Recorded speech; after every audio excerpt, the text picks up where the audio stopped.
남북 정상회담을 엿새 앞두고 북한이 풍계리 핵실험장을 폐기하고 또 핵실험과 대륙간 탄도미사일 시험 발사도 중단하겠다고 선언했습니다. 공화국 북부 핵시험장을 폐기할 것이다. 지난 5년간 유지했던 핵 경제 병진 노선을 끝내고 앞으로 사회주의 경제 건설을 새로운 전략적 노선으로 채택했다고도 밝혔습니다. 청와대는 이번 결정에 대해 한반도 비핵화를 위한 의미 있는 진전이라며 환영했습니다. 북한이 선제적으로 나선 만큼 남북 정상회담과 북미 정상회담에선 비핵화와 관련된 보다 구체적인 내용이 논의될 수 있을 거란 관측이 나옵니다. 드루킹 김모 씨에게 댓글 공감수를 자동으로 조작하는 매크로 프로그램을 전달한 서유기 박모 씨가 어젯밤 구속됐습니다. 드루킹 김 씨가 김경수 의원의 보좌관과 있었던 금전 거래를 언급하며 김 의원에게 협박 문자를 보낸 사실도 확인됐습니다. 관세 포탈 혐의를 받고 있는 한진그룹 총수 일가와 대한항공 사무실을 관세청이 압수수색했습니다. 추가 폭로도 이어지고 있는데 평소 조양호 회장이 비행기를 탈 때는 새 기종의 비행기로 급하게 바꿨고 해외에서 회장 일가 물품을 들여올 때는 일본인 여권까지 동원됐다는 의혹이 제기됐습니다. 검찰 과거사위원회가 본조사 대상에 김학의 전 법무부 차관의 성접대 의혹 사건을 포함시키는 방안을 유력하게 검토하고 있습니다. 당시 석연치 않았던 김 전 차관 무혐의 처분 과정이 다시 주목받고 있습니다. JTBC 뉴스룸 지금 시작합니다.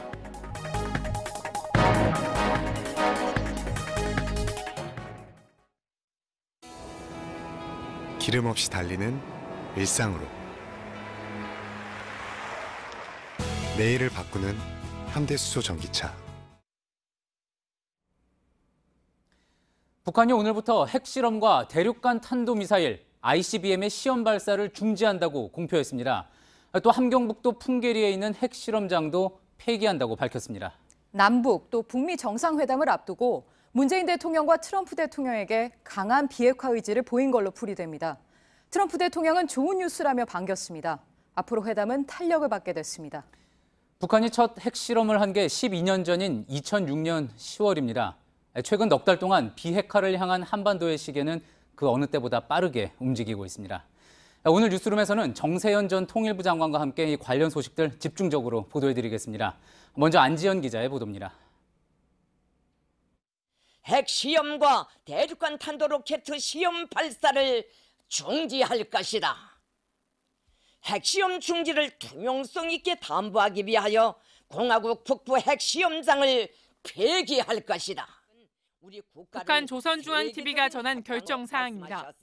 김정은 위원장이 어제 노동당 전원회의에서 더 이상 핵실험과 ICBM 시험 발사를 하지 말 것과 풍계리 시험장을 폐기할 것을 전격 결정했다는 겁니다. 풍계리는 12년간 6차례 핵실험이 실시된 곳입니다. 결정의 이유로 북한은 핵무기 추가 개발이 필요 없어졌다는 점을 들었습니다. 핵무기 병기와 완결이 검증된 조건에서 이제는 우리에게 그 어떤 핵시험과 중장거리 대륙간 탄도로켓 시험 발사도 필요 없게 되었으며 다만 기존 핵무기와 관련해서도 북한은 핵 공격을 당하지 않는 한 절대 사용하지 않겠다며 비핵화를 위한 국제적인 노력에 동참하겠다고 선언했습니다.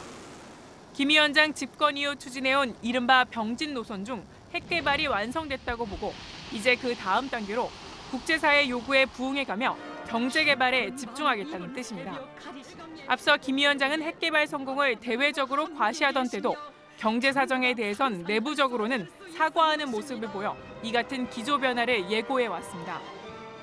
언제나 늘 마음뿐이었고 능력이 따라서지 못하는 안타까움과 더욱 분발하고 전심전력하여 인민을 위해 더 많은 일을 찾아 할 결심을 가다듬게 됩니다.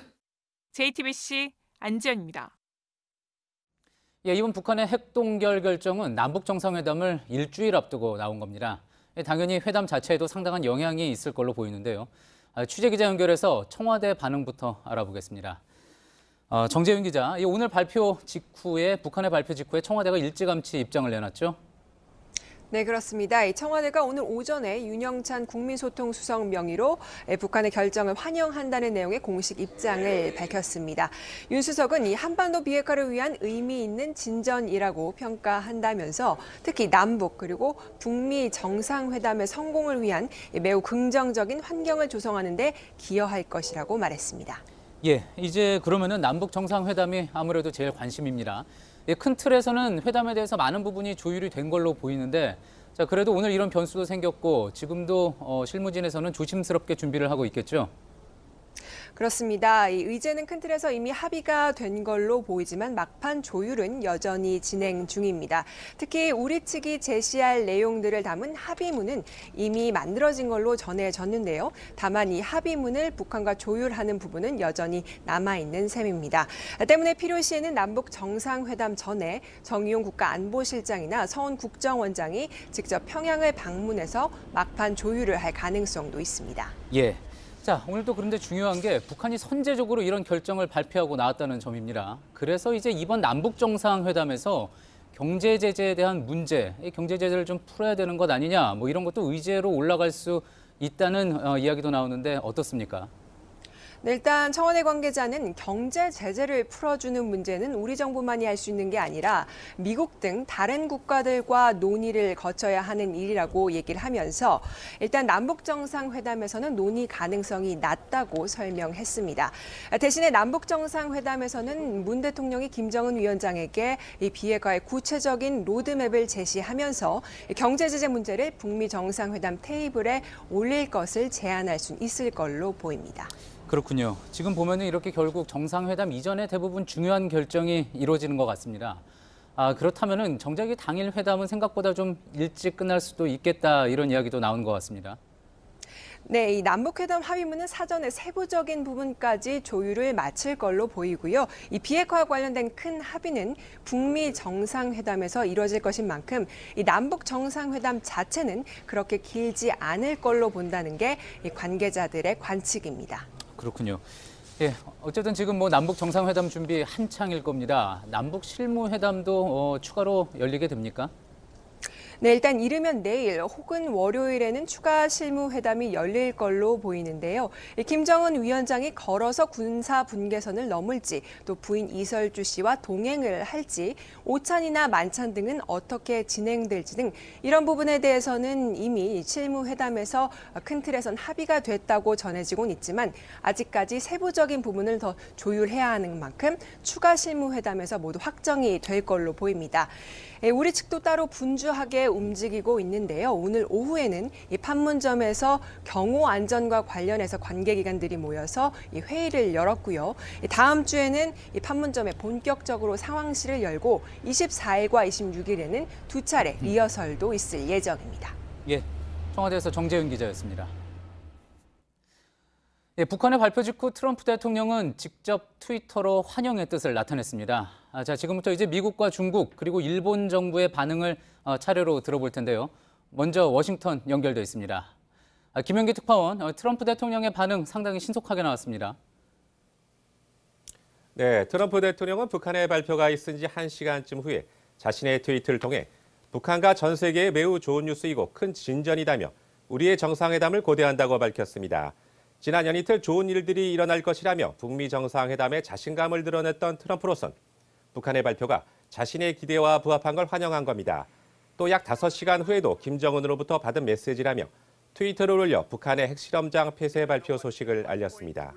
예, 신속한 발표라 어느 정도 예상됐었던 거 아니냐 이런 이야기도 나오는 것 같은데요. 자, 그런데 이제 미국은 그동안 북한의 완전한 비핵화, 그러니까 CVID를 요구해 오지 않았습니까? 이번에 북에서 내놓은 이 새로운 전략적인 노선에 대해서는 어떤 평가가 나오고 있습니까? 네, 트럼프 행정부는 북한의 발표가 남북 정상회담이 일주일도 채 남지 않은 시점에 나왔다는 점을 주목하고 있습니다. 미국 주요 언론은 이론적으로 비핵화가 협상 테이블에 놓이게 됐다고 평가했습니다. 완전한 비핵화, 즉 CVID 평가 부분에서는 북한의 의도를 주목하는 분석들이 나왔습니다. 뉴욕타임스는 북한 발표문에 이미 보유하고 있는 핵무기와 ICBM의 해체에 대해서는 언급이 없었다고 지적했습니다. 이와 관련 윌리엄 페리 전 국방장관은 북한은 이미 핵 억제력을 구축했으며 가볍게 포기하지 않을 것이라고 했고 CNN은 김 위원장이 북한은 핵 보유국이라는 사실을 분명히 한 것이라는 조시 폴락 선임연구원의 분석을 전했습니다. 북한의 발표는 긍정적 신호이긴 하지만 게임 체인저는 아니다라고 본 겁니다. 북미 정상회담에서 비핵화 조치와 그에 상응하는 대가 등을 놓고 치열한 다툼이 예상되는 부분입니다. 예, 언론에서는 다소 조심스러운 그런 반응도 나오고 있는 거군요. 자, 그런데 이제 북한의 발표가 당연히 이제 북미 회담, 북미 정상회담 준비에도 어떤 형태로든지 영향을 주게 되겠죠. 네, 북한의 이번 발표는 마이크 폼페이오 CIA 국장이 김정은 위원장을 만난 지 보름여 만에 나왔다는 점에 주목할 필요가 있습니다. 비핵화 의지를 보이라는 트럼프 대통령의 김 위원장이 행동으로 응답한 성격입니다. 북미 회담 장소와 주요 의제 등의 협상에서 속도를 낼 거란 관측입니다. 월스트리트 저널은 북미 회담 준비에 정통한 인사를 인용해 정상회담 후보지를 둘러싼 논의가 보다 중립적인 지역으로 옮겨갔다고 전했습니다. 이 관계자는 스위스 같은 유럽의 한 장소나 싱가포르와 같은 동남아시아의 한 장소가 선택될 가능성을 거론했습니다. 회담 시기는 주요 7개국 G7 회담 이후인 6월 중순 가능성도 제기했습니다. 예, 잘 들었습니다. 워싱턴에서 김영기 특파원이었습니다. 예, 중국은 북한의 전격적인 핵 동결 선언을 환영했습니다. 국제사회가 대북 제재를 완화할 가능성에 대해서도 주목을 했는데요. 베이징 연결해서 자세한 소식 들어보겠습니다. 신경진 특파원, 이제 중국은 정부 차원에서 상당히 적극적인 반응을 보인 것 같습니다. 예, 중국은 루캉 외교부 대변인 명의의 담화문에서 중국은 향후 필요한 행동을 취하는 과정에서 적극적인 역할을 계속하겠다고 밝혔습니다. 중국은 북한이 경제를 발전시켜 국민의 생활 수준을 높이는 데 성과를 거두기를 축원한다고도 했습니다. 대화와 협상을 통해 각국의 우려를 해소하고 상호관계를 개선하는 것을 지지한다며 북한 체제 보장과 북미, 북일 수교를 염두한 발언도 덧붙였습니다. 예, 북미, 북일 수교를 언급했다면은 이 북한이 먼저 행동을 보였으니까 유엔 안보리 같이 이제 국제사회도 대북 제재를 좀 풀어줘라, 뭐 이렇게 촉구한 걸로 봐야 하겠습니까? 그렇게 볼 수도 있지만 외교부 담화문에 제재 완화가 직접 언급되지는 않았습니다. 대신 황구 15가 발빨리 사설을 내고 유엔 제재를 넘어서 한미일 3국의 대북 추가 제재에 대한 즉각적인 해제를 촉구했습니다. 지난달 베이징 북중회담에서 나온 단계적, 동시적 해법으로 볼 수 있습니다. 신문은 유엔 안보리도 대북 제재의 부분적인 해제 논의를 시작해야 한다고 했고 한미 훈련 규모와 빈도 축소로 쌍중단을 실현해야 한다고도 주장했습니다. 예, 중국도 뭐 적극적인 역할을 다짐을 한 겁니다. 이 남북 북미 정상회담 국면에서 이제 중국이 어떤 태도를 취할 거라고 전망해 볼 수 있을까요? 예, 담화문에 담긴 중국의 적극적 역할은 미국과 북한을 상대로 경제수단 등 각종 지렛대를 이용하겠다는 의지를 드러낸 것으로 보입니다. 문제는 북한의 핵 동결을 넘어선 기존 핵 폐기 과정에서 중국의 역할입니다. 중국은 북미회담에서 진행될 완전한 핵 폐기 담판을 관찰하면서 양국의 행동 대 행동을 압박할 것으로 보입니다. 시진핑 주석의 북한 답방과 오는 7월 27일 휴전협정 체결 65주년 기념일도 협정 체결 당사국인 중국이 영향력을 행사할 수단입니다. 이를 위해 북미 양국이 대화 테이블에서 벗어나지 않도록 정세 관리에 역점을 둘 것입니다. 예, 베이징에서 신경진 특파원이었습니다. 예, 마지막으로 일본 반응입니다. 일본 정부는 북한의 전향적인 움직임을 환영한다고 하면서도 발표 내용에 대해서는 의구심을 드러냈습니다. 직접적인 위협 수단이 제거되지 않았다는 건데 도쿄에서 윤서령 특파원이 전합니다. 트럼프 대통령의 트위터와 청와대의 입장이 나온 뒤였지만 아베 총리는 다소 온도차를 보였습니다. 核大量破壊兵器のそしてミサイルの完全検証可能不可逆的な廃止につながっていくかどうかです。 오노데라 방위상은 중단거리 탄도미사일이나 핵포기는 언급하지 않았다면서 북한의 결정은 불충분하다고 했습니다. 일본에 대한 직접적 위협 수단이 제거되지 않았다는 겁니다. 그러면서 지금은 압력을 완화할 타이밍이 아니라고 했습니다. 일본 언론들은 남북, 북미 정상회담을 앞두고 북한이 주도권을 잡기 위해 선수를 친 것이라고 분석했습니다. 아사히 신문은 완전한 비핵화 의사를 밝힘으로써 북미 정상회담의 평양 개최를 압박할 것이라고 진단했습니다. 북미 간 대화 진행 속도를 확인한 아베 총리가 본격적으로 북일 대화를 모색할 수 있다는 가능성도 제기됩니다. 북한도 새 전략 노선에서 주변 국가의 대화를 강조했습니다. 북한이 경제 재건으로 방향을 튼 만큼 일본의 역할이 커질 수 있다는 관측도 나옵니다. 도쿄에서 JTBC 윤서령입니다. 예, 이 북한의 핵 동결 조치, 이렇게 주변국에서 환영의 목소리가 나오고 있지만 또 이게 워낙 갑작스러운 발표라 어떤 의미가 있는지 또 배경이 뭔지 여러 가지 이야기가 나오고 있습니다. 앞서 말씀드렸듯이 정세현 전 통일부 장관 스튜디오에 모시고 좀 더 자세한 분석해 보도록 하겠습니다. 장관님 어서 오십시오. 예. 김정은 위원장 정상회담에서 비핵화 문제가 논의되기도 전에 이 핵 동결 조치 이야기가 결정이 나온 겁니다. 혹시 장관님 이런 조치가 나올 거라고 예상을 하셨나요? 우선 어제 당 중앙위원회 전원회의가 열린다고 그런 소식이 들리더라고요. 예. 그래서 당 중앙위원회 전원회의라는 것은 중대한 결정을 하는 그런 회의입니다. 예. 그러니까 당대회와 당대회 중간엔 전원회의에서 그런 큰 결정들을 하는데 더구나 폼페이오가 지금 다녀온 뒤에 예. 트럼프 대통령이 미북 정상, 북미 정상회담에 대해서 굉장히 앞서가는 듯한 낙관적인 전망을 하지 않았어요? 예. 뭔가 폼페이오와 김정은 사이에 거단한 합의가 이루어졌구나. 그렇군요. 그렇게 짐작을 하게 됐는데 예. 전원회의가 열린다고 하는 소식을 듣고는 아마도 이게 핵 경제 병진 노선의 일부 수정, 예. 핵 폐기까지는 구체적으로 전망 못하고 핵 경제 병진 노선의 일부 수정 그거를 지금 결정하지 않겠는가 예. 그렇게 했는데 그 부분은 좀 맞았고 핵 폐기라고 하는 구체적인 행동을 핵시설 폐기죠. 핵시설 폐기라는 구체적인 행동까지는 예측은 못했습니다. 자, 어제 이 두 정상회담, 중요한 정상회담 이전에 이런 또 결정이 나온 겁니다. 자, 이 부분에 대해서는 어떻게 보시나요? 이게 북한이 먼저 그 핵시설 중에 일부를 지금 폐기한 겁니다. 예. 핵시설은 그 핵무기를 만드는 시설도 시설이고, 예.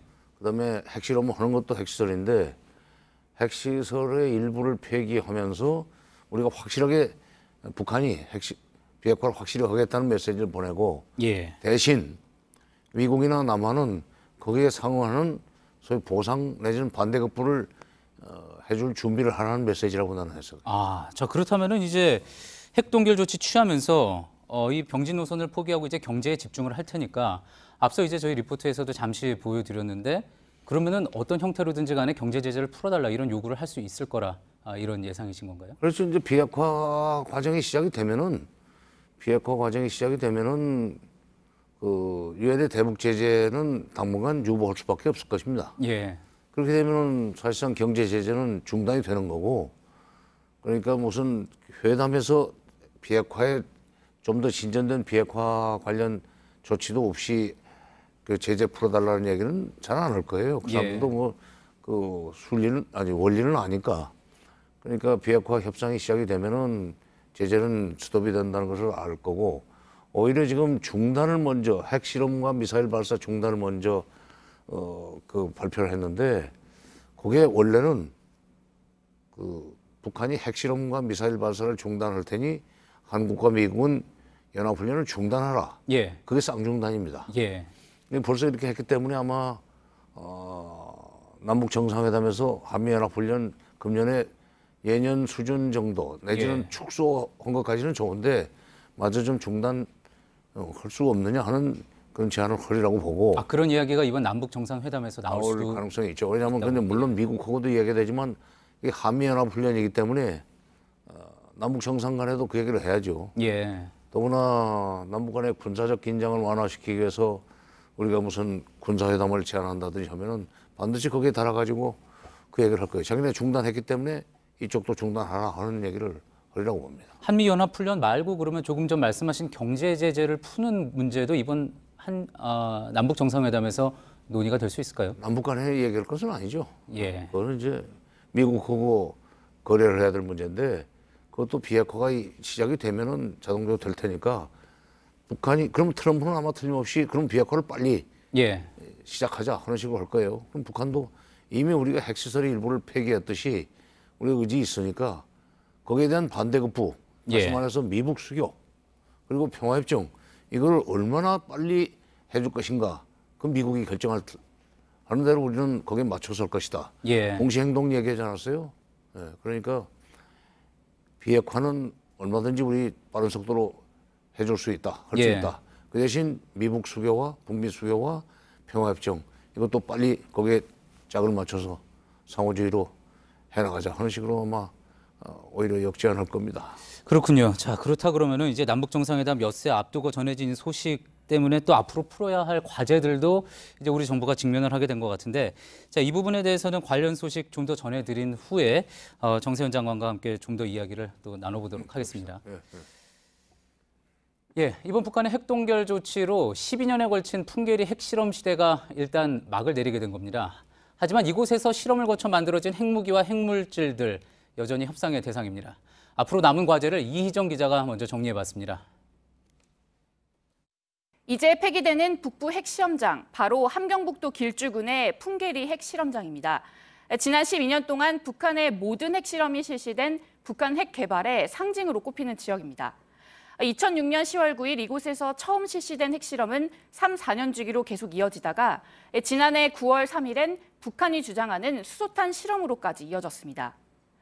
이 중 김정은 위원장이 집권한 뒤 이뤄진 실험이 4번으로 더 많았는데, 이 실험 장소는 동쪽 갱도에서 시작해 서쪽 그리고 북쪽 갱도로 점점 넓어졌습니다.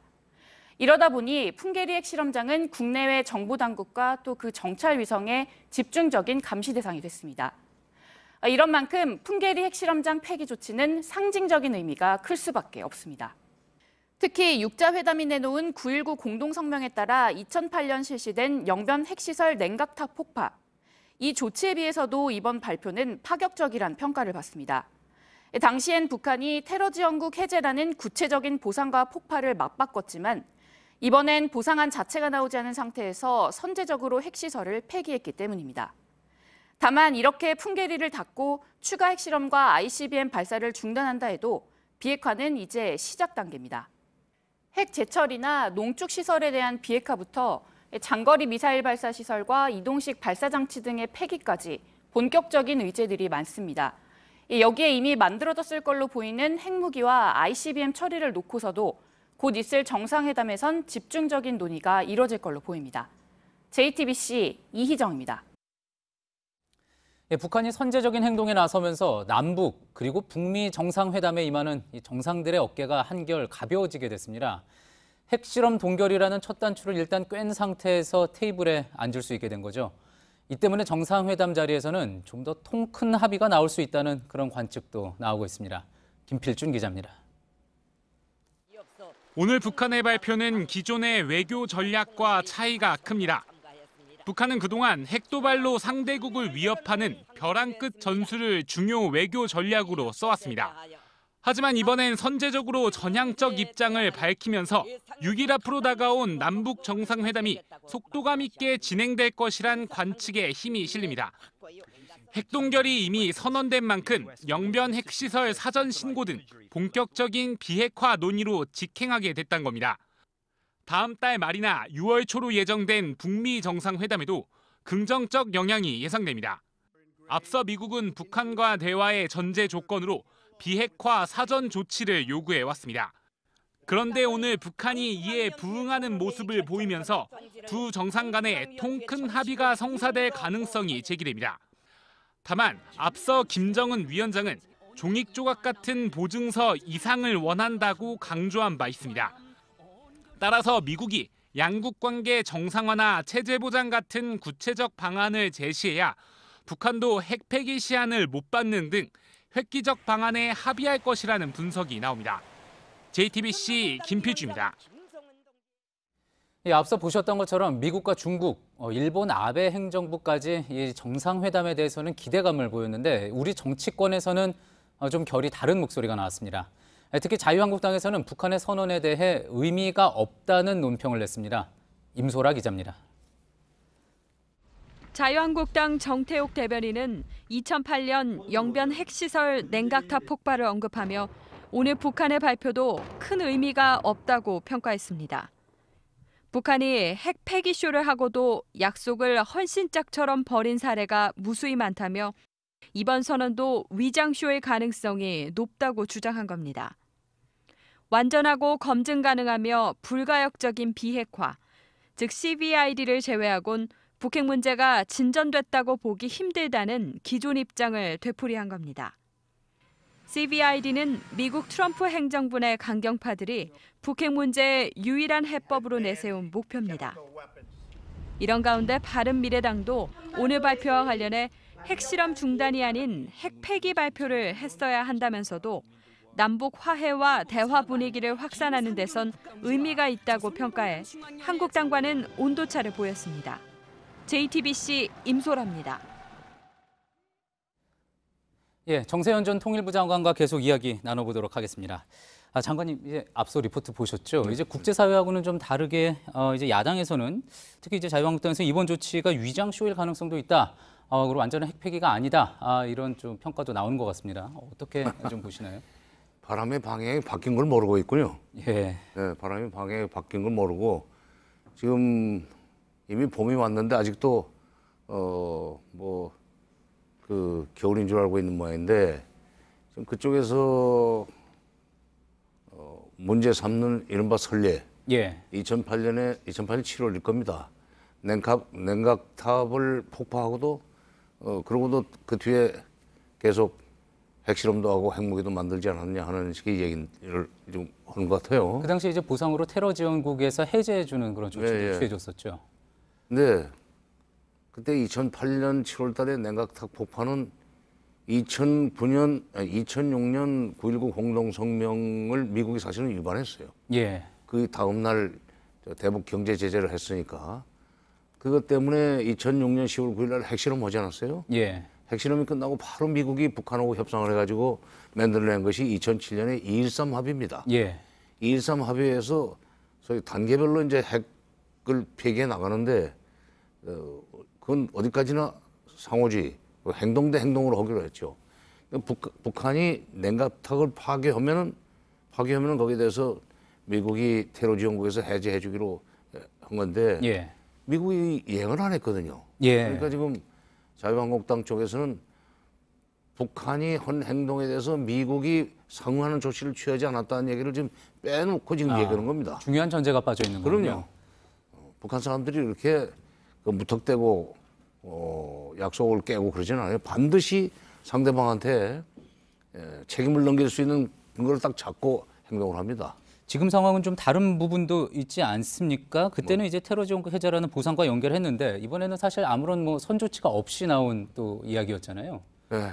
그러니까 지금 그리고 2008년이라는 것은 미국의 지금 부시 정부가 임기 말년이어 가지고 사실 이제 힘도 추동력이 없었죠. 예. 근데 이번에 북한이 지금 이른바 일종의 외형상 선제적인 조치인데 틀림없이 폼페오의 방북 과정에서 북한이 이런 행동을 하면 북미 정상회담 때 트럼프 대통령이 뭔가 좀 큰 걸 해준다 하는 이게 소위 그 합의가 있었기 때문에 이렇게 행동을 했다고 봐야 되고. 예를 들어 어떤 게 가능할까요? 아니 그러니까 트럼프 대통령이 날린 트위터에 이미 합의라는 표현을 썼어요. 합의라는 표현을 썼어요. 동의 내지는 합의라는 표현을 썼는데 합의라는 단어를 쓴 거 보면은 여기에 상응하는 이런 핵시설 폐기에 대한 이 반대급부를 정상회담에서 줄 걸로 보고. 예. 그 중요한 것은 이제 북미 수교의 시간을 땡겨주는 거죠. 예.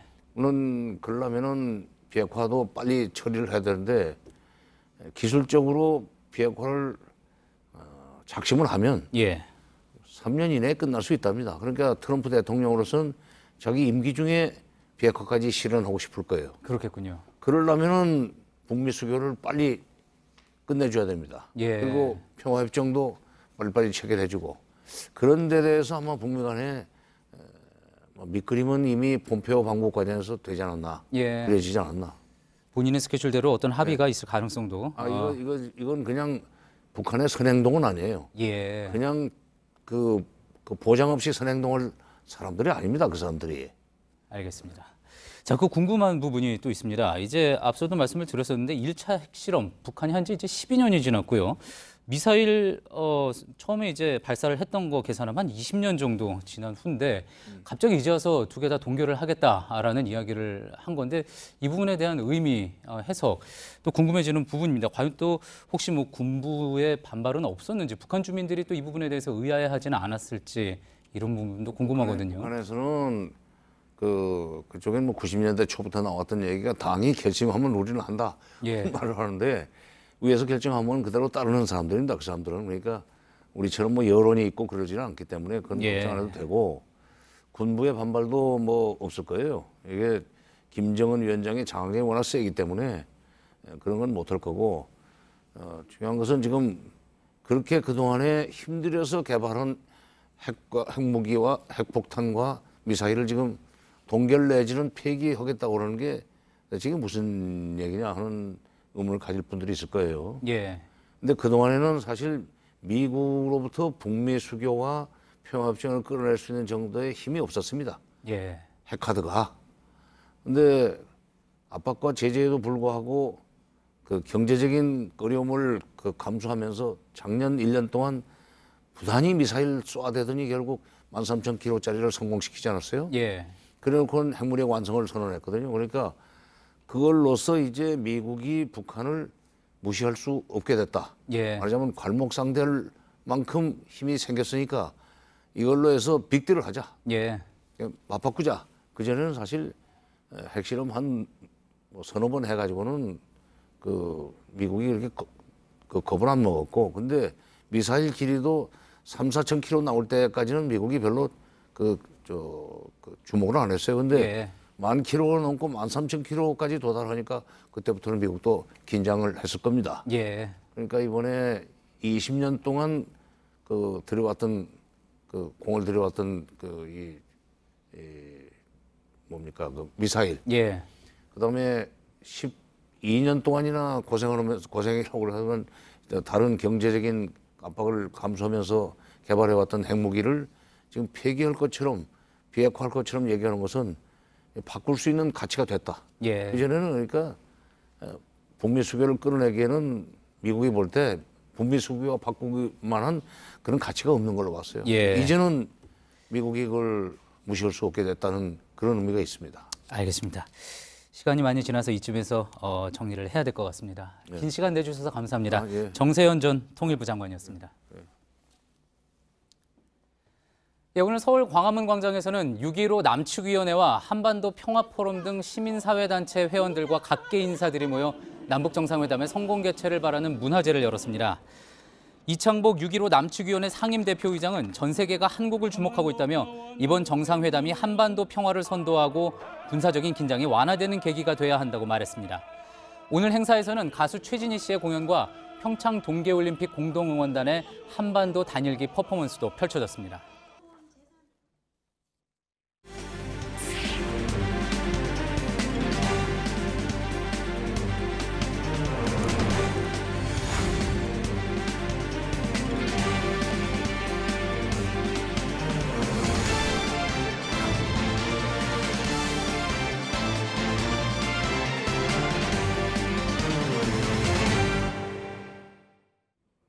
무관세 통관 의혹을 받는 한진그룹 총수 일가에 대해 관세청이 압수수색을 했습니다. 조연아, 조원태, 조현민 이 3남매 등의 자택, 또 대한항공 사무실이 그 대상입니다. 유례가 없는 일인데 검찰 출신인 김영문 청장의 수사 의지도 영향을 줬다는 평가입니다. 이주찬 기자입니다. 관세청 인천본부 세관 직원들이 압수물이 담긴 파란색 박스를 차량에 싣습니다. 관세청 조사관들은 오전 10시부터 조현민 대한항공 전무 등 회장 일가 자택과 사무실 등에서 압수수색을 벌였습니다. 한진그룹 총수 일가가 관세 포탈을 위해 상습적으로 조직을 동원했다는 의혹에 대한 증거자료 등을 확보하기 위한 것으로 보입니다. 며칠 동안 벌여왔던 신용카드 사용 내역 분석 과정에서 구체적인 탈세 혐의가 어느 정도 밝혀진 것 아니냐는 관측에도 힘이 실리고 있습니다. 재벌 총수 일가에 대한 관세청의 압수수색은 이번이 처음입니다. 여기에는 검찰 출신으로 39년 만에 세관당국 수장을 맡은 김영문 관세청장의 지휘력이 큰 영향을 미치고 있다는 평가입니다. 김 청장은 검찰에서 대구지검 마약조직범죄수사부장, 서울중앙지검 첨단범죄수사 1부장 등을 지내면서 밀수와 관련된 수사를 지휘한 바 있습니다. 관세청 관계자는 조사 과정에서 필요한 경우 한진그룹 회장 일가 등 관련자들을 직접 소환할 수도 있다고 밝혔습니다. JTBC 이주찬입니다. 조양호 회장 일가가 외국에서 고가의 제품들을 사실상 밀반입해왔다는 증언이 이어지고 있습니다. 이 과정에 세금을 면제받으려고 외국인의 여권번호를 도용했다는 주장도 나왔습니다. 이게 사실이면 개인정보보호법 위반입니다. 오효정 기자입니다. 전직 대한항공 임원 A씨는 재직 당시 조양호 회장 부부를 위해 고가의 시계를 배달해왔다고 말했습니다. 직원들이 해외에서 면세로 구입한 뒤 당시 조 회장의 부암동 자택까지 직접 시계를 들고 갔단 겁니다. 명품 고가 시계 가지고 이제 방문을 했었고, 두 번째는 이제 저 혼자 이제 갔었고. 당시 내국인 면세 한도로는 살 수 없는 비싼 제품이었습니다. A씨는 조 씨 일가가 이 물건들을 구입하기 위해 외국인 여권 번호를 도용했다고 주장했습니다. 우리나라보다 면세 한도가 훨씬 높은 일본인 여권 번호를 주로 사용했다고도 했습니다. 일본인 여권 가지고는 구매가 가능하거든요. 점장들, 사람들이 이제 그 카지노 손님들 유치를 해오고 여권 카피해라. 관세법과 개인정보보호법 위반 등 혐의에 해당합니다. 조현아 전 대한항공 부사장이 외국에서 산 옷을 나르기 위해 1등석을 옷걸이처럼 이용했다는 주장도 나왔습니다. 미국에서 어디에서 공수를 해오는데 그게 구겨지면 안 된다고 실제로 1등석 좌석을 다 눕혀가지고 아예 그거를 일자로 펴가지고 그 드레스를. 대한항공 측은 정확한 편명 없이는 해당 의혹을 알아볼 수 없다고 밝혔습니다. 또 고가 시계 배달에 대해선 오래된 일이라 확인이 어렵다고 해명했습니다. JTBC 오효정입니다. 네, 조양호 회장 일가에게 대한항공은 개인 회사나 다름없었다는 증언도 나옵니다. 조 회장이 비행기를 탈 땐 가장 새 것으로 바꿨다고 했습니다. 또 일가의 해외 일정이 잡히면 다른 비행기에 새 부품을 갖다 썼다는 제보도 있었습니다. 박영훈 기자입니다. 끼리 Y가 탔다 그러면 비행기 자체를 교체하는 경우도 많이 있어요. 대한항공 출신 조종사가 직접 겪은 경험담입니다. 조양호 회장 일가가 비행 일정이 잡히면 기내 특별 청소도 진행했다는 증언도 나옵니다. 새 비행기, 청소가 잘 된 비행기, 약간이라도 조금 고장이 나서 우려 있는 그런 비행기 같은 경우는 그런 게 일상이죠. 현직 정비사들의 증언은 더 충격적입니다. 회장 일가의 비행을 위해 다른 비행기에 있던 새 부품을 가져다 쓴 일도 있다고 말했습니다. 가장 심할 경우 1등석 좌석까지 새 비행기 것으로 교체한 경험담도 털어놨습니다. 이런 일들은 당시 정비를 담당했던 임원이 주도적으로 진행했다고 정비사들은 밝혔습니다. 전문가들은 항공료를 내고 이용하는 탑승객들의 서비스와 안전은 뒤로하고 총수 일가를 위한 맞춤형 서비스는 문제가 있다고 지적합니다. 이에 대해 대한항공은 정확한 편명과 비행 시점이 확인되지 않아 사실관계 확인이 힘들다고 답했습니다. JTBC 박여우입니다. 네, 이번엔 드루킹 댓글 조작 사건 속보입니다. 이 사건을 수사하는 경찰은 드루킹 김 씨가 주도한 경제적 공준화 모임, 이른바 경공모의 자금 흐름에 주목하고 있습니다. 자금을 제공한 배우가 드러날 수도 있어서죠. 오늘은 새로운 필명인 파로스가 등장합니다. 드루킹과 또 다른 김모 씨인데 경찰은 김 씨가 자금 업무를 총괄한 것으로 보고 있습니다. 취재 기자 연결합니다. 김민광 기자, 먼저 드루킹과 공범이죠. 서유기 박모 씨가 어젯밤에 구속됐습니다. 박 씨도 경공모의 자금과 연관된 거죠? 예, 그렇습니다. 법원은 어젯밤 인터넷 필명 서유기로 알려진 박 씨에 대해 업무 방해 혐의로 구속영장을 발부했습니다. 서울중앙지법은 수사 경과와 내용 등에 비춰볼 때 구속 사유와 필요성이 인정된다며 영장 발부를 결정한 겁니다. 박 씨는 드루킹 김 씨에게 매크로 프로그램을 제공하고 또 이를 활용해 평창 동계올림픽 관련 기사 추천수를 조작한 혐의를 받고 있습니다. 경찰은 박 씨가 매크로를 어떤 자금과 경로를 통해 입수했는지 추가로 확인할 계획입니다. 박 씨는 특히 누름나무 출판사 그리고 같은 건물에 있는 비누회사 대표를 맡기도 했습니다. 드루킹 김 씨는 그동안 강의료 그리고 비누 판매 대금으로 활동 자금을 마련해왔다 이렇게 주장했기 때문에 경찰은 박 씨 역시 드루킹 조직의 자금 흐름을 확인하는 데 핵심적인 인물로 파악하고 있습니다. 네, 어제 김 기자를 연결할 때 경공모의 자금 관리인으로 보이는 사람이 조사를 받았다고 했는데 그 필명이 파로스로 확인이 된 거죠? 예, 경찰은 이번 댓글 조작 사건 자금 흐름을 확인하기 위해 핵심 자금 관리인으로 추정되는 인물을 참고인으로 소환해 조사했다고 밝혔습니다. 이 인물은 경공모 회원들 사이에서 이른바 파로스라고 불리는 김모 씨인데, 김 씨는 누름나무 출판사 공동 대표 그리고 경공모 조직 자금 관리를 총괄하는 인물로 알려졌습니다. 경찰은 어제 구속된 서유기 박 씨 역시 김 씨의 지시를 받고 자금 관리에 관여해온 정황을 파악하고 있습니다. 네, 서울경찰청에서 김민광 기자였습니다.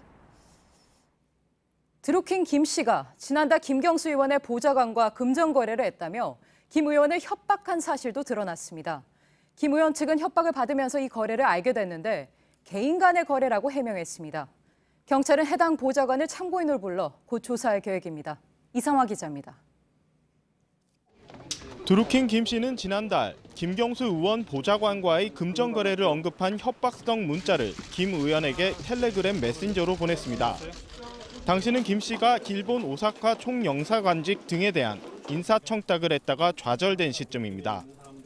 김 의원 보좌관 A 씨는 지난해 김 씨 측으로부터 500만 원을 받았다가 올해 돌려준 것으로 전해졌습니다. A 보좌관에게 돈을 준 사람은 김 씨가 이끌던 경공모 회원인 것으로 알려졌습니다. 경찰은 양측 사이에 실제로 돈이 오갔는지 수사를 진행하고 있습니다. 김 의원은 해당 거래는 개인 간 거래이기 때문에 당사자인 보좌관이 해명해야 할 일이라고 밝혔습니다. 김 씨가 인사청탁이 좌절되자 위협성 발언을 했다는 이야기는 김 의원이 지난 16일 기자회견에서 밝힌 바 있습니다.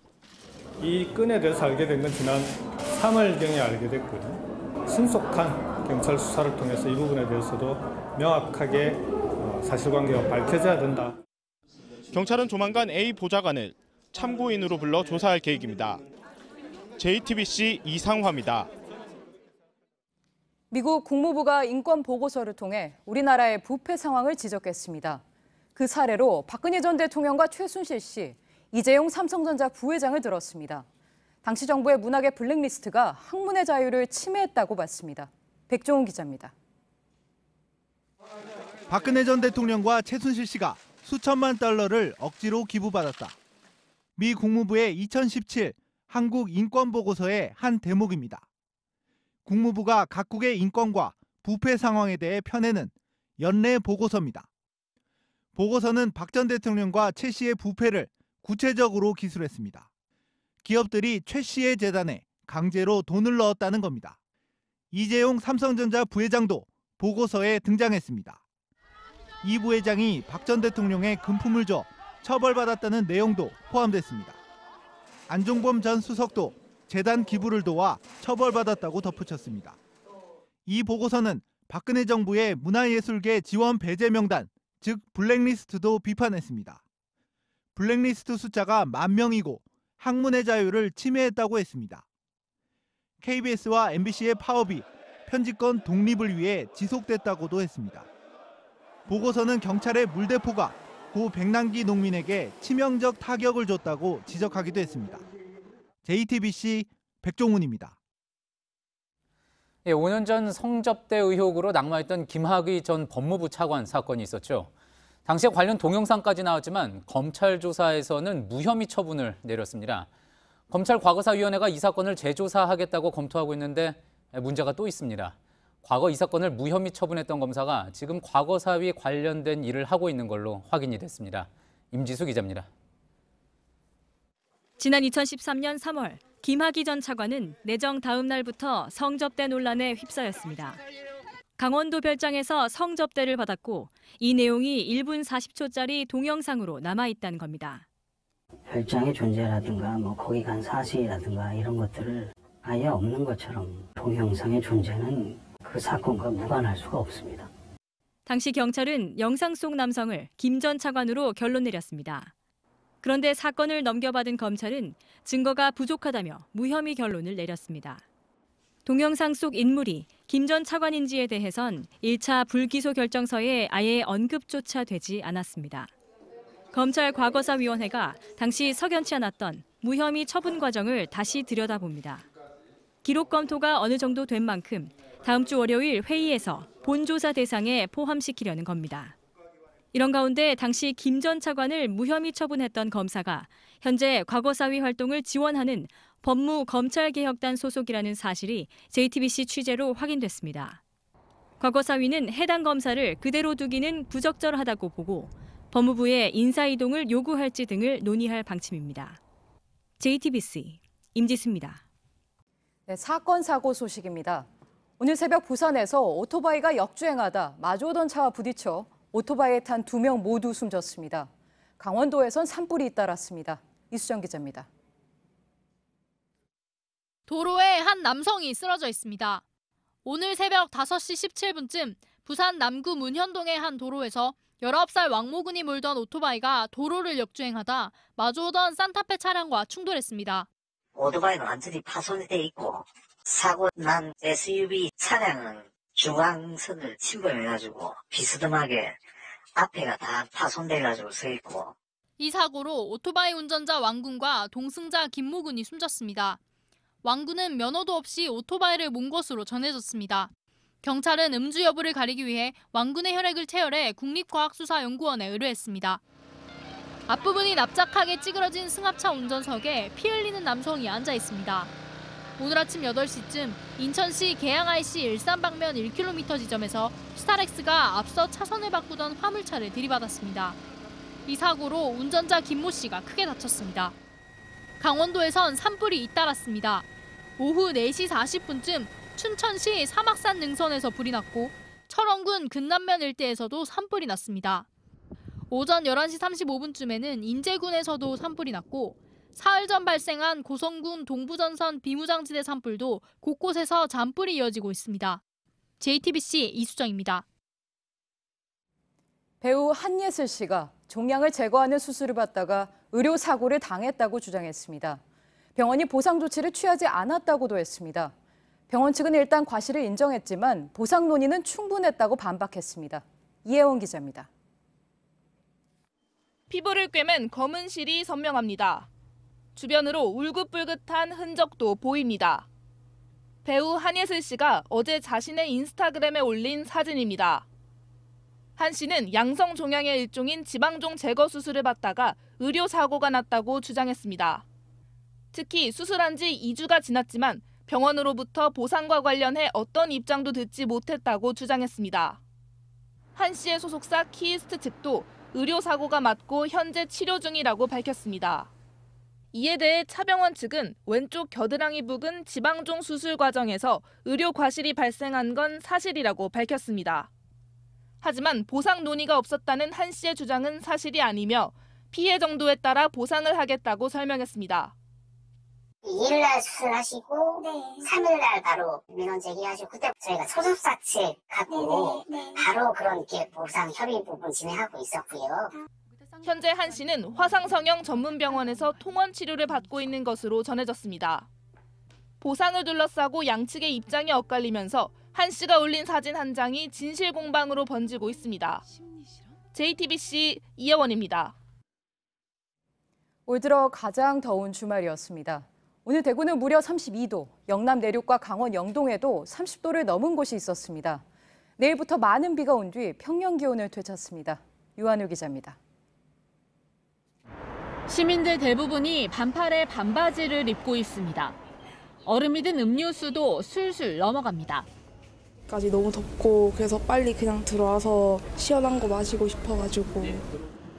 대구의 오늘 낮 최고 기온은 32도였습니다. 1907년 기상 관측을 시작한 이래 111년 만에 가장 높은 4월 기온입니다. 경북 포항도 1943년 관측 시작 이후 4월 최고 기온인 33도를 기록했습니다. 경북 울진과 경주도 각각 33.2도와 32.5도까지 올라갔습니다. 영남 내륙뿐만 아니라 강원 영동 지역도 비슷했습니다. 강원 속초 32.5도로 51년 만에 가장 높은 4월 기온을 보였습니다. 따뜻하고 습한 남서풍이 태백산맥과 소백산맥을 넘으며 기온이 더 올라가는 팬 효과 때문입니다. 강하게 내리쬐는 햇볕도 한몫했습니다. 초여름 수준인 이번 더위는 내일 비와 함께 꺾입니다. 전국적으로 최대 80mm, 남해안에는 100mm 이상의 많은 비가 내린 뒤 24일 오전 그칩니다.